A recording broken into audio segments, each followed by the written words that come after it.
Welcome to the Make and Design Podcast. I'm your host, Carina Gardner. On this podcast, we're unraveling the everyday joys and dilemmas of design, making, and business.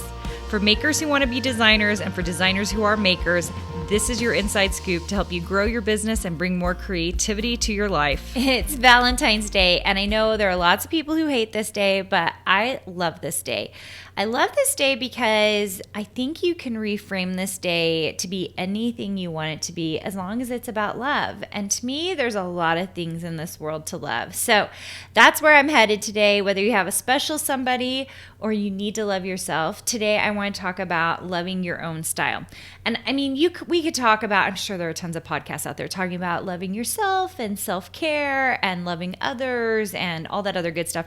But we're a design podcast, so we're going to talk about loving your style. Now, this is one of those things when you are a brand new designer, and I'm really primarily talking to people who are brand new designers. You're new to design, you're new to the design world, you're starting to figure out how to use the programs. Like maybe you've taken like my Illustrator Whiz workshop or a boot camp, you're kind of figuring out strategies, you're trying to figure out the skill set that you need, and you're getting going, right? Here is the cool and crazy thing about being a designer. Your style is ever evolving. So what you did last month might not be as good as what you're doing this month. And by that standard, what you do this month might be not as good as what you do next month. But not just good, you might actually have a style change. I have seen this very often even with seasoned designers, where what they were making 10 years ago, what they were designing 10 years ago, isn't showing up at all in their design work today. And there are lots of reasons for this, okay? Some of it is market changes, right? Like as designers, we're ever evolving to stay on top of trends, stay in front of trends, and to become the best designers we can, right? But more than that, our lives change and our experience change us. And those experiences really define and help us choose our styles. Many of my earlier fabric lines, I was thinking about my kids. I was thinking about, I had young daughters at the time. I have a son as well, but at the time I had young daughters and I was thinking about fabric lines for them. And some of the lines I did, I'm thinking about pin feathers, which I did for Northcott very, very long time ago, was a line that I was thinking about for my little girls. And I made a lot of dresses in those fabrics, and it was really fun. Fast forward today, and I'm not usually thinking about my daughters necessarily for my fabric lines. I'm thinking about things I want to use. I'm thinking about how I want to use them in furniture. I'm thinking about how to use them in quilts that I have coming up that I would like to make. I'm just thinking about it really differently.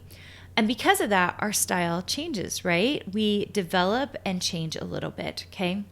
So here's what I'm going to tell you. Love the style that you're in this moment. Really be happy and good with whatever style you are creating right now for yourself, okay?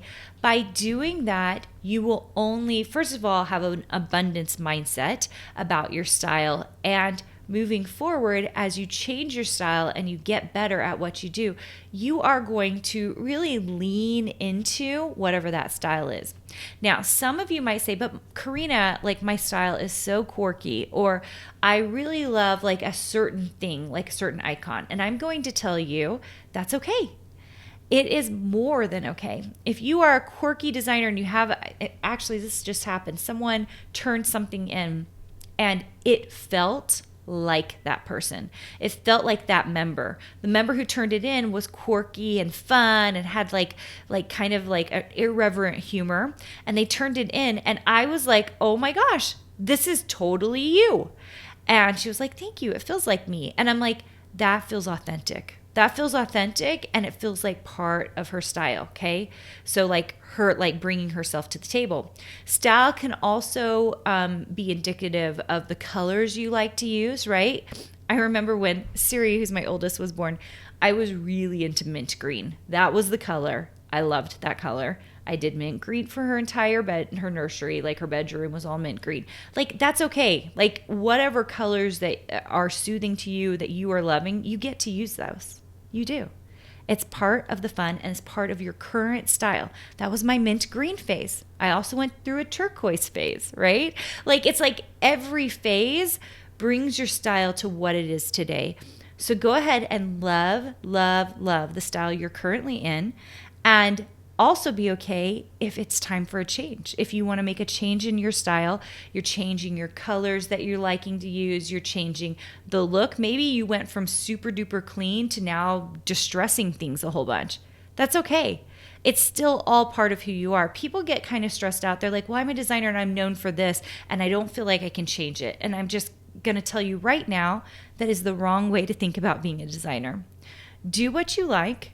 Do what you're best at, okay? And if you need to make a change, your headspace will be better.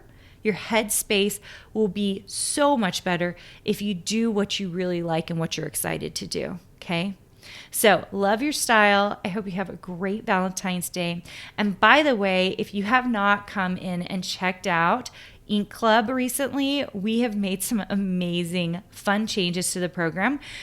We only opened up this membership in September. It's a newer membership, but we're slowly and surely figuring out our best ways to make this the best membership out there for crafters, sewers, and artists. Like, it's a creative and all-encompassing creative membership. One of the things we did is we now have a live class every single month. So that alone would be the price of the membership, but that's just something we do because I just think it's fun. And we're doing it now in our new private Instagram community. We used to have a community on Kajabi. We moved it all over to Instagram just so that it was easier access so people could see what we were doing, check out the crafting projects, be able to share as well. It's just a really fun way for us to really be a community in a place where you guys already are. And that is also where we do all of our lives. On top of that, we come out with courses every single month. Some are exclusive to Ink Club, as in you cannot get it anywhere else, or you can only get it if you pay for it somewhere else. For example, the thing behind me, if you're on YouTube, you can see this. I did this amazing project for Women's History Month in March, and it's a quote I came up with, and we put it on this really fun silhouette project. We also do gouache with it, so we're painting on that. I built it for a upcoming Michael's class, which is a paid class you have to get into.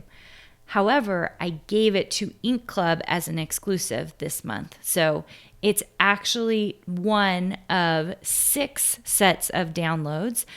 We have the live class. We have like a February, we call it the February Awesome downloads. And it's just all these downloads that you can download of just silhouette and sewing projects and all that other stuff. That's different from our revolving library, which we have up all the time.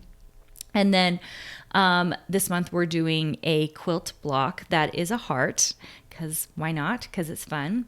And we also have a watercolor project. So we're just doing a lot of different things. Oh, and we also have our Valentine's table topper, our mini village.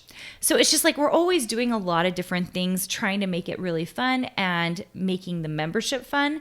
And the other thing that I love is the people we attract. The members that are in the program are just so cool. They are making cool stuff. They are sharing. They are talking to each other. And I just really love seeing what the membership is doing. It's just so fun. So hopefully you have a chance to come check us out for that. That's on my website. Or you can go to inkclubcreative.com and find us there to join us, because we're just having a good time. And if you like crafting, sewing, painting, all the things, it's a good place for you to come and join in a community that loves all of those things. All right, guys, thanks so much for joining me today. Happy Valentine's Day, and I will talk to you soon. Hey, did you know that you can visit me at makeanddesign.com to learn more about this podcast and join my VIP group for weekly freebies? I can't wait to see you there.